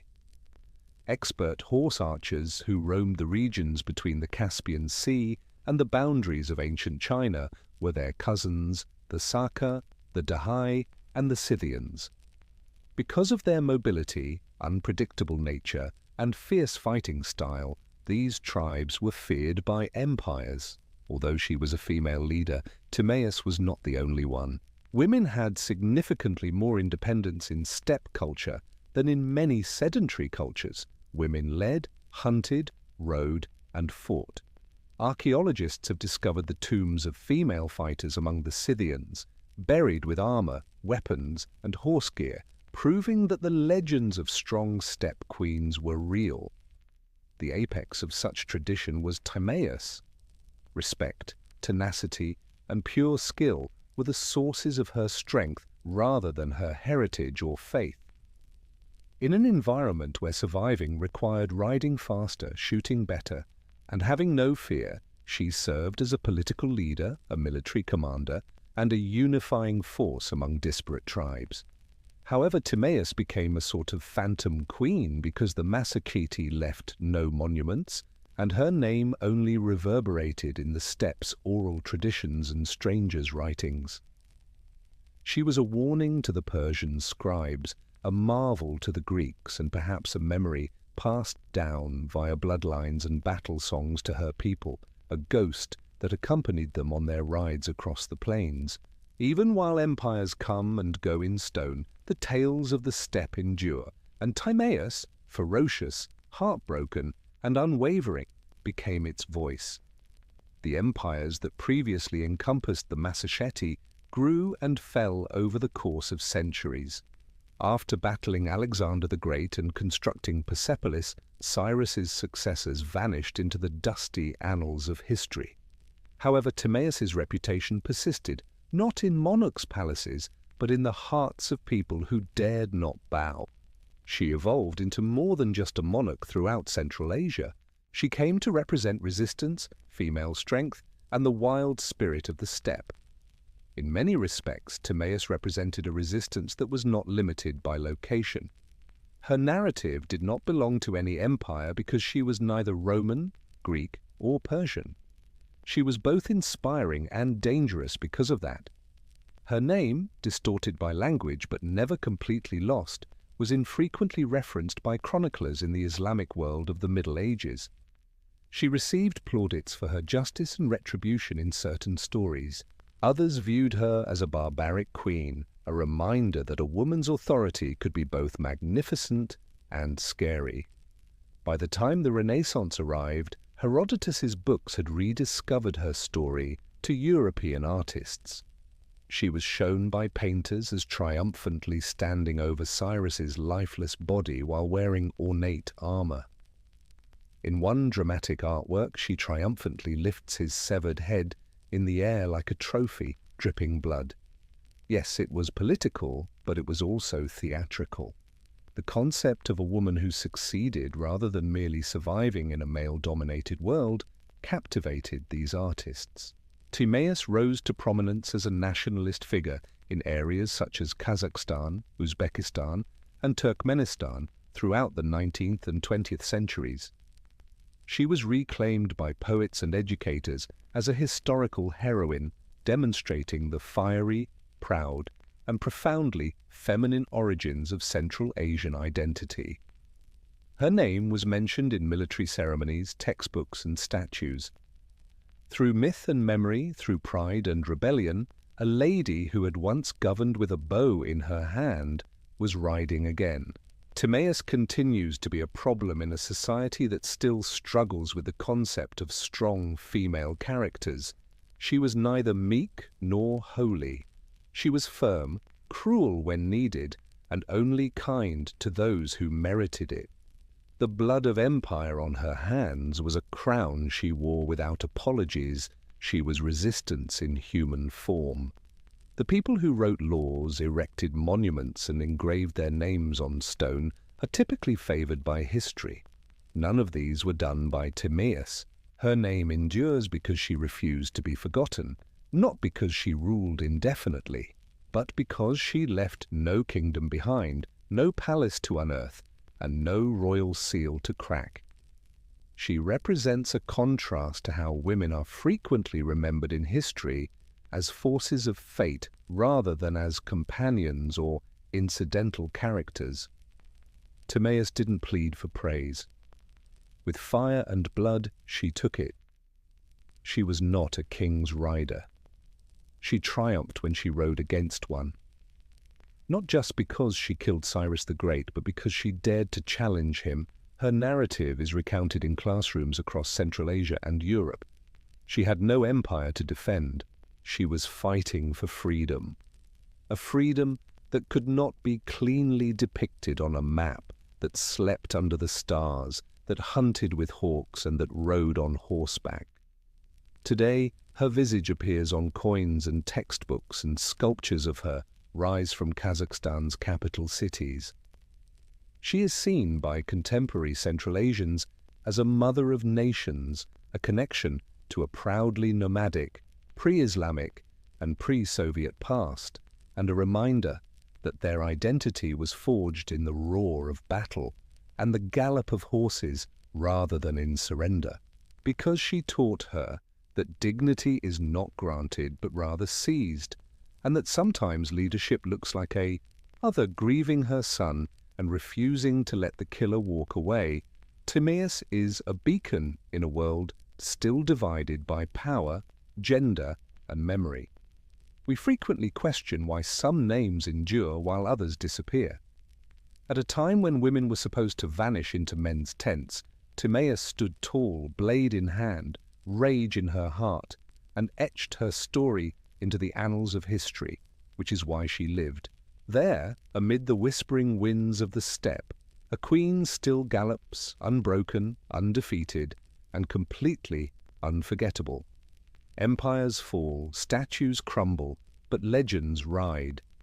Beekeeping was a state-sponsored science with divine approval in ancient Egypt, not a pastime. The Egyptians had previously created a well-organized mobile system for controlling bees and harvesting honey long before contemporary apiaries. In the sun-drenched necropolises of Saqqara, beekeeping was detailed on the walls of tombs around 2400 BCE. It was a sacred ritual ingrained in agriculture, medicine, religion, and even the afterlife. It was more than just gathering honey. Usually placed on their sides and arranged in rows, the Egyptians utilized horizontal clay tube hives. These wooden boxes were nothing like those of today. They were specifically made to be moved periodically and had a more clay drain pipe-like appearance. Hives were moved up and down the river to follow the flow of nectar as the flooding in the Nile subsided and flowers grew along its banks. For its time, this transhumance technique was extremely sophisticated, almost like the earliest GPS for bees. In order to quiet the bees before extracting honey, beekeepers used clay or stone pipes to send smoke into the hives. These keepers had to depend on precise timing, experience, and a good deal of bravery because they lacked protective clothing. The honeycombs were carefully removed, and the honey was gathered for use in medicine, mummification, and religious ceremonies in addition to nourishment. Honey, a celestial element connected to the sun god Ra, was regarded as a gift from the gods. Egyptian mythology states that bees were created from Ra's tears when they fell to the ground. There was no poetic fluff here. It influenced the Egyptians' view of bees as intermediaries between the divine and the material world. Honey was utilized in burial ceremonies, temple offerings, and even as a medium of exchange. It played a significant influence in medicine as well. According to ancient papyri, honey is a main component in more than 500 treatments that are used to treat wounds, infections, and digestive problems when combined with milk, wine, or herbs. Although the science was unknown, its antimicrobial qualities were well understood. Beeswax was also collected and utilized for writing tablets, cosmetics, and embalming. It was useful outside of the hive and was incorporated into the routines of healers, priests, and scribes. The hive was more than just a source of honey in Egypt. Under the watchful eyes of both humans and gods, it was cultivated with care and represented harmony, healing, and cosmic order. Ancient Mesopotamia offered beekeepers something equally important, laws, while Egypt gave it structure and purity. The cradle of civilization was more than just a master of writing, irrigation, and urban planning. They were also aware of the need of safeguarding honey production and its worth. Despite not being as aesthetically spectacular as Egyptian tombs, Mesopotamian beekeeping appears to have been a subtly advanced activity based on its remnants in cuneiform tablets and legal codes. As early as the Sumerian period, references to honey and bees can be found. Ninsur, which means bee gardens or apiaries, is mentioned in Akkadian and Babylonian writings. These areas were frequently connected to royal estates or temple grounds, indicating that honey production was a resource under the jurisdiction of the aristocracy. The loss of a hive may be a major financial setback because honey and beeswax were used in religious offerings, medicine, food, and trade. The Code of Hammurabi, which dates to approximately 1754 BCE, is the most illuminating piece of evidence. A few paragraphs specifically concern bee conflicts, but the majority of the law is renowned for being devoted to topics like theft, injury, and agriculture. A person was held accountable if they let their bees swarm into another person's field and the bees caused harm. Restitution was required in the event that honey was taken, occasionally in the shape of silver or new jars. The fact that honey needed its own legal protection in a culture when practically everything was measured in grain spoke volumes. Additionally, Mesopotamians saw bees as more than just insects. They are referred to as divine messengers in some writings, and they are even associated with Ninurta, the deity of war and agriculture. Particularly useful for sealing papers and making ceremonial figures was beeswax. It was a component of both magic and bureaucracy, both pragmatic and magical. Despite the lack of complete preservation, researchers think Mesopotamian hives would have been made of mud brick or woven baskets, which are reminiscent of early Levantine designs. These would have been shielded from the intense summer heat on rooftops or gardens with shade. In a society where even a bee sting could result in legal action, Mesopotamian beekeeping was more about structure, resource regulation, equity, and preserving the economic equilibrium than it was about worship. The hive was more than simply a biological marvel in this case. It was a little representation of law, order, and the very desire towards civilization. Long before the Greeks became the main event, the Hittites were quietly perfecting the technique of beekeeping in the rough highlands of Anatolia, and they weren't doing it as a home pastime. Bees were considered by the Hittites to be messengers between realms, sacred agents of purity, and vital to the kingdom's spiritual well-being as well as agriculture. The Hittites had a more ceremonial approach to beekeeping than did Egypt and Mesopotamia, where it was a combination of science and commerce.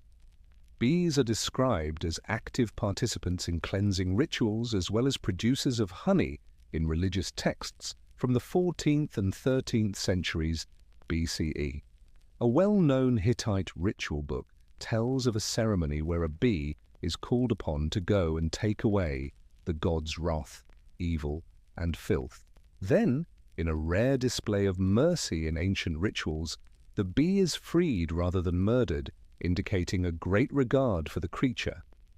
Honey was prized by the Hittites for both its flavor and its religious use.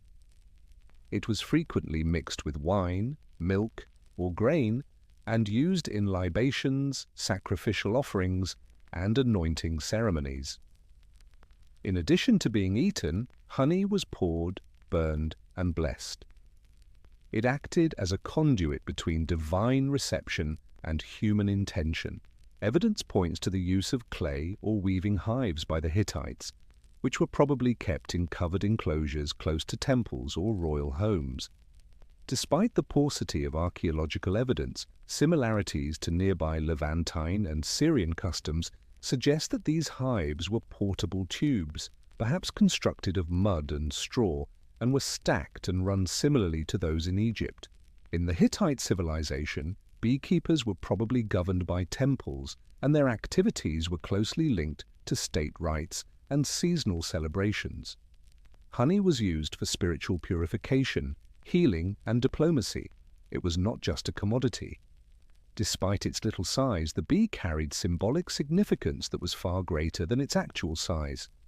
Additionally, the Hittites made a significant contribution to the global knowledge of bees. They understood the migration of bees. The fact that several extant writings combine flowering patterns with honey flow to describe the seasonal behaviors of swarms demonstrates how keenly they monitored their surroundings. The hive's hum was not just background noise in Anatolia, it was a hallowed frequency that reverberated through the bones of both monarchs and gods. In addition to studying bees, the ancient Greeks feared and revered them and based their society on their enigmatic order. The hive represented more than just honey to the Greeks. It was a source of insatiable scientific interest, a living metaphor, a prototype for the perfect city-state, and a representation of divine order. Greek beekeepers used a combination of their practical expertise and philosophical flair to develop the science of apiculture. Greeks created movable terracotta hives with detachable lids and parts, in contrast to preceding civilizations that used stationary clay hives.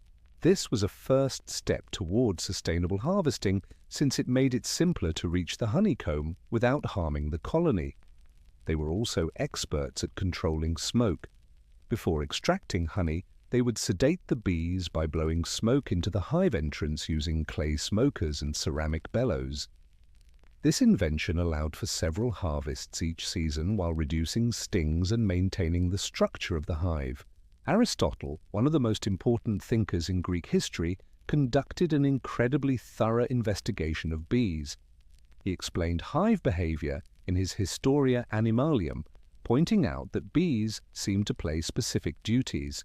One, whom he dubbed the king bee, appeared to be in charge, while others collected nectar and protected the colony. Even though Aristotle misidentified the gender, his observations set the stage for years of research on bees. In Greek culture, honey was highly valued. It flavored pastries, preserved fruits, and sweetened wine. It was also regarded as a gift from God and utilized as a foundation for therapeutic salves, particularly in wound treatment. Ambrosia, the food of the gods, was thought by the Greeks to be a concoction of wine and honey. There was legendary significance to the bee itself. It was connected to the harvest goddess Demeter and the goddess of wild creatures Artemis. The Greek name for bees, Melissae, was even used to refer to Artemis priestesses. Deep symbolic value was attached to the notion of the bee as a divine feminine element. As a reminder that even the tiniest organisms move with grace, discipline, and purpose, the hive served as both a scientific marvel and a spiritual symbol for the Greeks. They thought they were understanding the laws of nature and possibly the gods themselves by observing bees. The Romans handled bees with ambition, but the Greeks regarded them with amazement. In the Roman Empire, beekeeping was more than simply a side gig. It was scaled to meet the demands of a transcontinental society. Rome transformed the simple hive into an empire-wide business that spread from the slopes of Hispania to the vineyards of Gaul. The Greeks and Etruscans gave the Romans a lot of their apiculture knowledge, which they developed into a recognized agricultural discipline. Detailed directions for constructing hives, gathering honey, and moving colonies were documented by authors such as Varro and Columella. Their treatises, which include studies on swarm behavior, seasonal cycles, and pest control, explain beekeeping with a striking modernity. There were various types of Roman hives, hollow logs, clay tubes, cork bark containers, and even baskets that were weaved and sealed with mud or excrement. Adaptability was essential. Insulation required to be increased in colder climates. Ventilation was essential in warmer provinces. These developments made it possible for beekeepers in Rome to adapt their art to wildly disparate parts of the empire. The Romans used clay pots with smouldering herbs, such as oregano or thyme, to soothe bees. The smoke calmed the hive and might have given the honey a faint taste. Iron knives were used for harvesting, and wax was separated by melting and straining it before being utilized for writing tablets, candles, cosmetics, and even ship waterproofing. Honey was found everywhere and wasn't simply in cuisine. It was used in baking, in meat and fish sauces, as an early source of energy for warriors and athletes, and it was added to wine to make balsam. In accordance with Hippocratic customs, Roman doctors recommended honey to treat fevers, wounds, sore throats, and digestive issues. Its antimicrobial qualities were widely recognized and utilized. However, their organization was arguably the most Roman aspect of their beekeeping. Large homes frequently featured specialized honey plantations that were managed by estate managers using slave labor. Ledgers were used to track production, and excess honey was either shipped to far-off regions or sold in markets. In the Roman economy, bees were considered more than simply insects. They were considered productive members of society.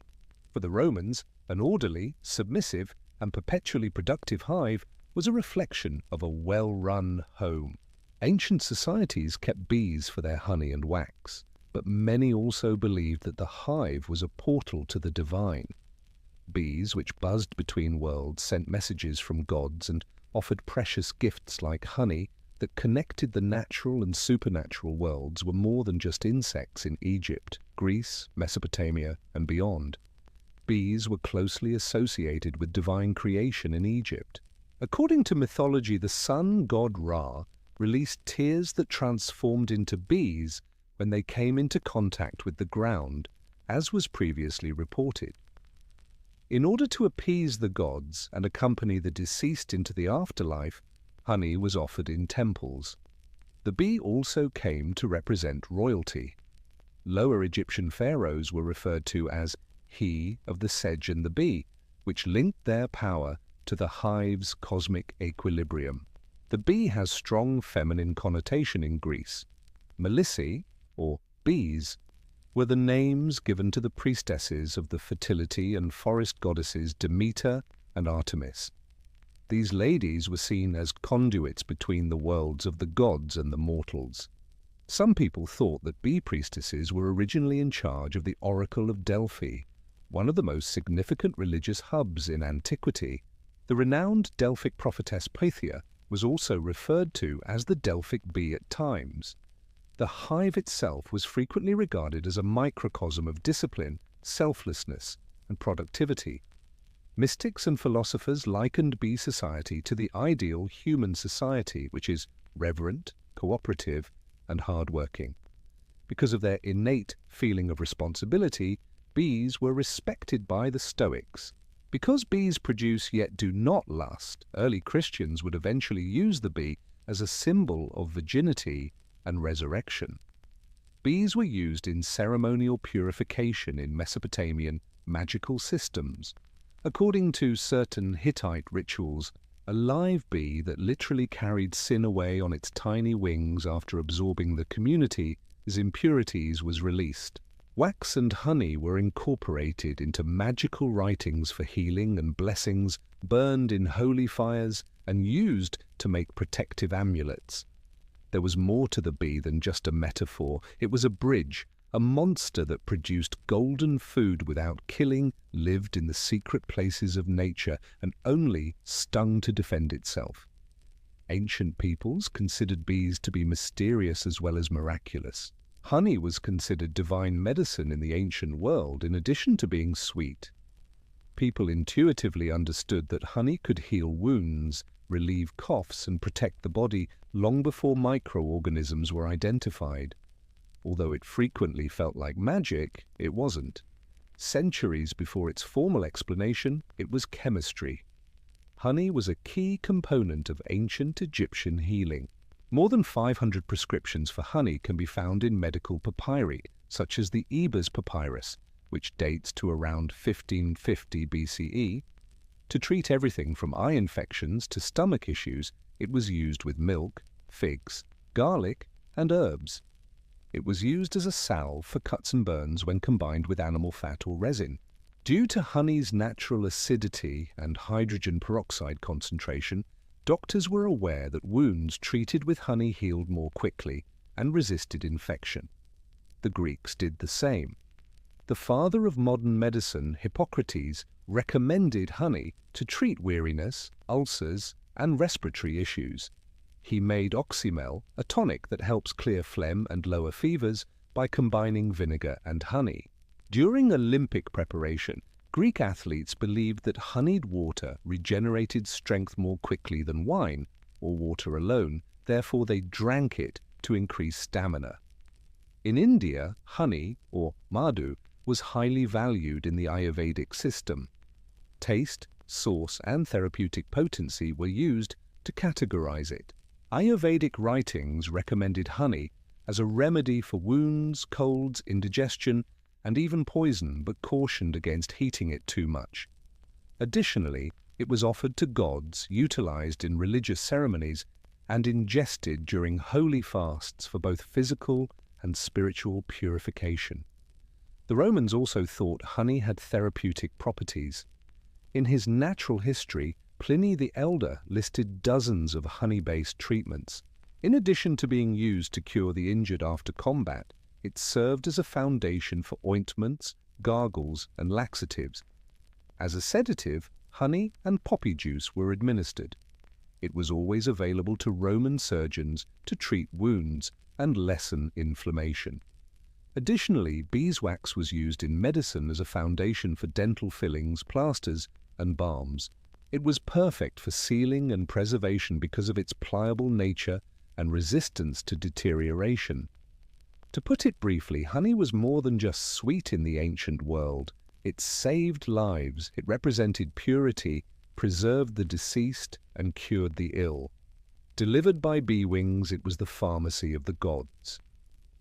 Beekeepers in antiquity were more than just farmers. They were engineers, inventors, and astute naturalists.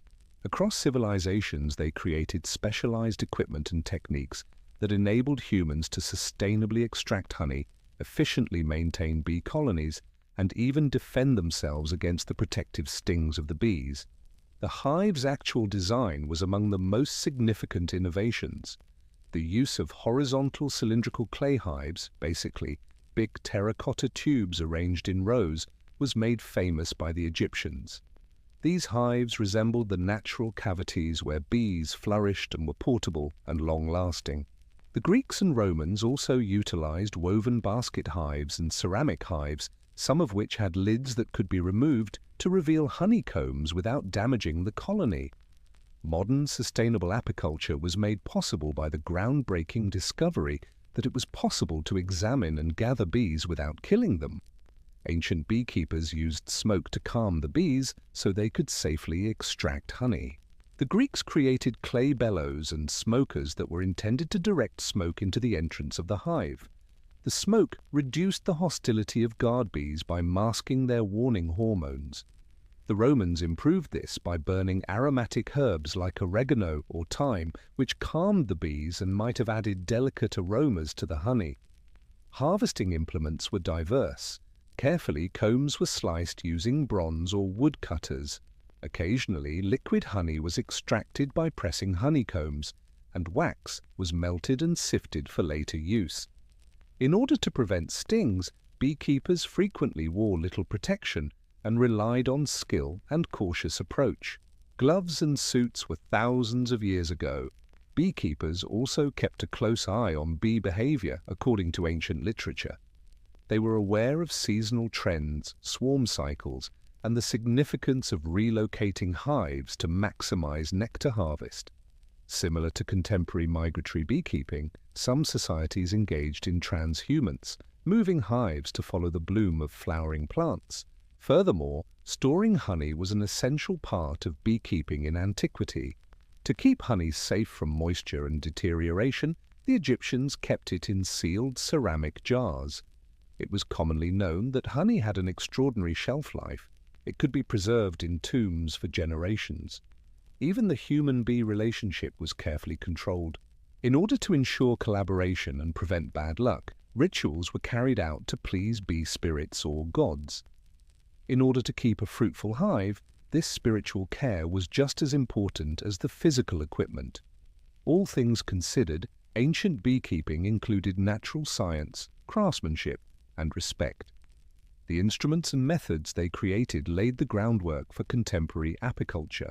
The foundation for the current human-bee relationship was established by the ancient beekeeping activity. Early beekeeping was not just a straightforward agricultural practice, it was an art and science that shaped our understanding of sustainability and environment by influencing medicine, religion, the economics, and ecology throughout civilizations. Ancient beekeepers developed strategies to safeguard and maintain their colonies anywhere from the Nile Valley to the Anatolian hills, from Greek temples to Roman farms. Sustainable honey harvests, which are essential for both survival and trade, were made possible by their improvements in hive design, smoke use, and seasonal management. They promoted a model of harmony between people and nature by respecting the bees' life cycles. Their knowledge of honey's medicinal properties influenced the early pharmacopoeias of Egypt, India, and Rome, which in turn influenced healing techniques that are being used in traditional medicine today. While beeswax influenced early technologies in architecture, art, and cosmetics, honey's antibacterial and preservation qualities served as the basis for wound care and treatments. Ancient societies' symbolic and spiritual connotations of honey and bees also persist today. Many cultures still perform religious rites in honor of bees and honey, which reflects people's continued interest with the hive as a symbol of harmony, order, and divine favor. For generations, bees have been portrayed in literature, art, and folklore as either messengers between worlds or as emblems of resurrection. Additionally, modern commercial apiculture, which is crucial for agricultural pollination and the production of food worldwide, echoes the ancient practice of migratory beekeeping, which involved shifting hives to follow flower blooms. The understanding of bees as essential pollinators and the environmental issues they face today was facilitated by the inventions of ancient beekeepers. The fundamental relationship has not changed in spite of technical advancements. Bees have influenced human culture, business, and spirituality from the beginning of civilization, and humans rely on them for food, medicine, and the health of the ecosystem. Ancient beekeeping's legacy is proof of human resourcefulness, reverence for the natural world, and the ongoing strength of cooperation within and across species. It serves as a reminder that even the tiniest organisms can motivate research, religious belief, and survival.